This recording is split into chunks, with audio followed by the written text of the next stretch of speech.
ഒരു മോഷ്ടാവ് 3 ദിവസത്തോളം കാറിനുള്ളിൽ കുടുങ്ങിപ്പോയിരുന്നു. പുറത്തിറങ്ങാൻ അയാൾ പല വഴിയും നോക്കിയെങ്കിലും ഒന്നും നടന്നില്ല.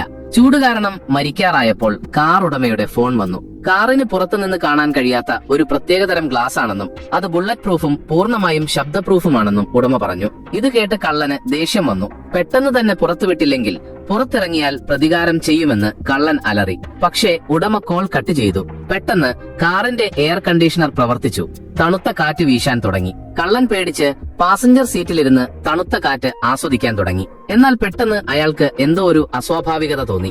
കാറ്റിന്റെ വേഗത കൂടി ഉള്ളിലെ താപനില അതിവേഗം കുറയാൻ തുടങ്ങി. കള്ളൻ പെട്ടെന്ന് കൂടുതൽ വസ്ത്രങ്ങൾ ധരിച്ചു. എന്നിട്ട് ഒരു പത്രം കീറി എയർ വെന്റുകൾ അടയ്ക്കാൻ ശ്രമിച്ചു. അയാൾ തണുത്ത് മരവിച്ച് മരിക്കാറായപ്പോൾ ഉടമ റിമോട്ട് ഉപയോഗിച്ച് AC ഓഫ് ചെയ്യുകയും വീണ്ടും വിളിക്കുകയും ചെയ്തു. ദാഹിച്ചു വലഞ്ഞ കള്ളൻ വെള്ളത്തിനായി യാചിച്ചു. പക്ഷേ ഉടമ അത് അവഗണിച്ച് വീണ്ടും കോൾ കട്ട് ചെയ്തു. കള്ളന് എല്ലാ പ്രതീക്ഷയും നഷ്ടപ്പെട്ടു. പുറത്തിറങ്ങിയില്ലെങ്കിൽ അകത്ത് മരിക്കുമെന്ന് അയാൾക്ക് തോന്നി. പെട്ടെന്ന് ഒരു പോലീസ് കാർ അടുത്തു നിർത്തി. താനിപ്പോൾ രക്ഷിക്കപ്പെടുമെന്ന് കള്ളന് തോന്നി.